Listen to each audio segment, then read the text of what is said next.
రాజేంద్ర ప్రసాద్ తర్వాత కామెడీ సినిమాలంటే వెంటనే మనందరికీ గుర్తొచ్చే పేరెవరు? అల్లరి నరేష్. కేవలం హాస్యంతోనే కాదు, సూపర్ హిట్లు సాధించిన ట్రాక్ రికార్డు వీళ్ళ సొంతం. అయితే వరుస ఫ్లాపుల వల్ల అల్లరి నరేష్ ఆ మధ్య గ్యాప్ తీసుకున్న సంగతి తెలిసిందే. తనకున్నటువంటి జానర్ని మారుస్తూ కూడా నాందితో ఒక సీరియస్ టర్న్ తీసుకున్నారు నరేష్.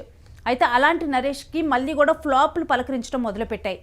ఆ తరుణంలోనే క్రైమ్ థ్రిల్లర్ని ఎంచుకున్నారు నరేష్.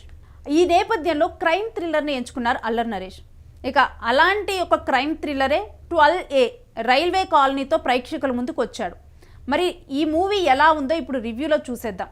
క్రైమ్ థ్రిల్లర్లో అసలు మెయిన్ పాయింట్ ఏంటంటే ఎప్పుడూ కూడా ఒకటే ఉంటుంది. థ్రిల్లర్ ఎవరనేది ఆడియన్స్కి అంతు చిక్కనివ్వకుండా స్క్రీన్ ప్లే నడిపించడం, అదే కదా చివరి వరకు కూడా రక్తి కట్టించేది. అన్వేషణ్ నుంచి ఏ ఫిలిం బై అరవింద్ దాకా చాలా హిట్ల వెనక కూడా సక్సెస్ ఫార్ములా ఉంది ఇదే.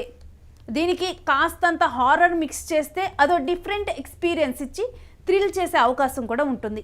డైరెక్టర్ నాని కాసరగడ్డ ఆలోచన కూడా కరెక్ట్గా ఇదే. పొలిమేర డైరెక్టర్ అనిల్ విశ్వనాథ్ ఇచ్చిన కథని గ్రిప్పింగ్గా చెప్పాలి అనే తాపత్రయంలో అసలు కథనం ఎటు వెళ్తుందో, ఎక్కడ శృతి తప్పుతుందో చూసుకోకుండా తెరకెక్కించారు.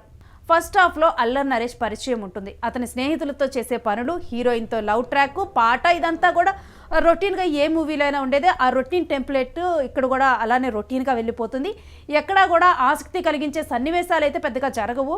సరిగ్గా చెప్పాలంటే గోపీచంద్ ఒంటరి మూవీని, డిమాంటీ కాలనీని ఇన్స్పిరేషన్గా తీసుకున్నట్లుగా కూడా అనిపిస్తూ ఉంటుంది. ఒక డిసప్పాయింట్ చేస్తూ ఉంటుంది ఈ మూవీ. హీరోకి ప్రత్యేకంగా కూడా ఎలాంటి గోల్ లేకుండా ఫోకస్ ఎక్కువగా కూడా హీరోయిన్ మీద పెట్టడం రైల్వే కాలనీలోని మేజర్ మైనస్ అని చెప్పాలి. ఇంటర్వెల్ దగ్గర ట్విస్ట్ ఓపెన్ చేసేదాకా కూడా ఎలాంటి కొత్తదనము లేక కంటెంట్ చాలా రొటీన్గా అనిపిస్తూ ఉంటుంది.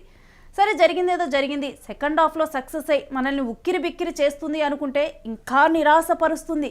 సాయి కుమార్ ఎంట్రీ నుంచి కొత్త మలుపు తీసుకున్నట్టు కొన్ని నిమిషాలు అనిపిస్తుంది. కానీ తరువాత అర్థం లేని సాగదీతతో చాలా టైం వేస్ట్ అయిపోతుంది. మొదటి హాఫ్ మొత్తం ఏమో రొటీన్గా కొనసాగింది. సెకండ్ హాఫ్లోనేమో సరే ఇప్పుడైనా గ్రిప్పింగ్గా ఉంటుంది అని అనుకునే సమయంలో మళ్ళా కూడా అక్కడ ఒక ల్యాగ్, టైం వేస్ట్ అనిపిస్తుంది. అసలు స్టోరీ ఎటు తిరుగుతోంది అనేది అర్థం కాదు ఆడియన్కి, చూసే వాళ్ళకి. సెకండ్ హాఫ్ నిజం చెప్పాలంటే ఒక చికాకును తెప్పిస్తుంది. క్లైమాక్స్లో అల్లరి నరేష్కు పెట్టిన ట్విస్ట్ సైతం బలవంతంగా పెట్టారేమో అనిపిస్తుంది తప్ప కన్విన్సింగ్గానైతే అనిపించదు. ఎప్పుడైనా ఒక డైరెక్టర్ ఒక మూవీని క్లిక్ అయ్యేలా కానీ చేసేది ఎక్కడంటే ఆడియన్ని కన్విన్స్ చేయటంలోనే. కానీ ఇక్కడ ఆడియన్ని కన్విన్స్ చేయటంలో ఫెయిల్ అయ్యారు.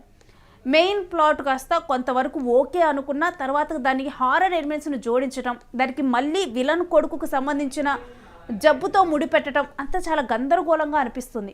దీనివల్లే కార్తీక్ ఎంత కష్టపడుతున్నా అతను చేసే ఇన్వెస్టిగేషన్ ఫోర్స్డ్గా అనిపిస్తుంది, ఇంట్రెస్టింగ్గా సాగదు. ఇక సాయి కుమార్, జీవన్ సింగ్, అవినాష్ కురువిల్లా పాత్రల మధ్య లింకులు సరిగ్గా కుదరలేదు. థ్రిల్లింగ్గా ఏదో చెప్పాలని చూశారు డైరెక్టర్, కానీ ఫైనల్గా ఏం చెప్పారో తమకే తెలియని అయోమయంలో తడబడ్డారు. ఇంకా నటీనటుల పర్ఫార్మెన్స్ విషయం చూద్దాం.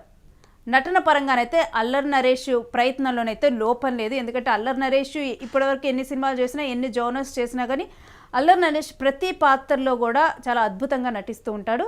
కాకపోతే తన బలాబలాలు గుర్తించకుండా కేవలం ట్రెండ్ని ఫాలో అవుదామని ఇలాంటి కథల్ని ఎంచుకోవటం కూడా ఎలాంటి ఫలితాన్ని ఇవ్వదు.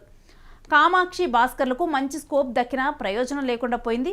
రెగ్యులర్ గ్లామర్ హీరోయిన్ కాకపోవటం మాస్ కోణంలో మైనస్ అయితే, ఇలాంటి క్యారెక్టర్లు వేరే వాళ్ళు ఒప్పుకోరు కాబట్టి right choice అనిపించుకుంది.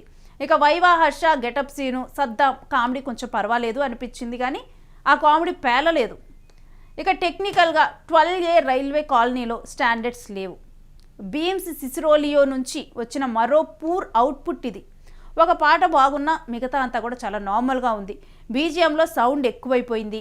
Kushender Ramesh Reddy cinema ఆటోగ్రఫీ పర్వాలేదు, కానీ స్కిల్ని ఛాలెంజ్ చేసే కంటెంట్ అయితే లేదు. ఎడిటింగ్ కూడా నాని కాసరగడ్డనే చేసుకున్నారు కాబట్టి తనకి నచ్చిందంతా పెట్టేసుకొని ల్యాగ్కి కారణమయ్యారు. ప్రొడక్షన్ వాల్యూస్ టీవీ సీరియల్లా ఉంది. ఫైనల్గా చెప్పాలంటే ఒక షార్ట్ ఫిల్మ్కి సరిపడ్డ కంటెంట్ని ఒక ఫుల్ లెంత్ మూవీగా సాగదీయటంతో కూడా ఒక 12A రైల్వే కాలనీ మంచి ఉదాహరణగా నిలుస్తుంది అనటంలో మాత్రం సందేహం లేదు. అల్లరి నరేష్ కోసం బోలెడంత ఓపిక తెచ్చుకొని చూసినా సరే చివరిదాకా పేషెన్స్ని టెస్ట్ చేస్తూనే ఉంది ఈ మూవీ. పేపర్ మీద రాసినప్పుడు వావ్ అనిపించే థ్రిల్స్ స్క్రీన్ మీద వచ్చేటప్పుడు అంత రేంజ్లో మెప్పిస్తున్నాయో లేదో విజువలైజేషన్తో చెక్ చేసుకోవాలి. లేదంటే ఇలాంటి ట్రైన్లు పట్టాలు తప్పి ఆడియన్స్ మెంటల్ హెల్త్ని డిస్టర్బ్ చేస్తాయి. సక్సెస్ కోసం అల్లరి నరేష్ మళ్ళీ పేతాళుడిని భుజం మీద ఎక్కించుకోవాల్సిందే మరి.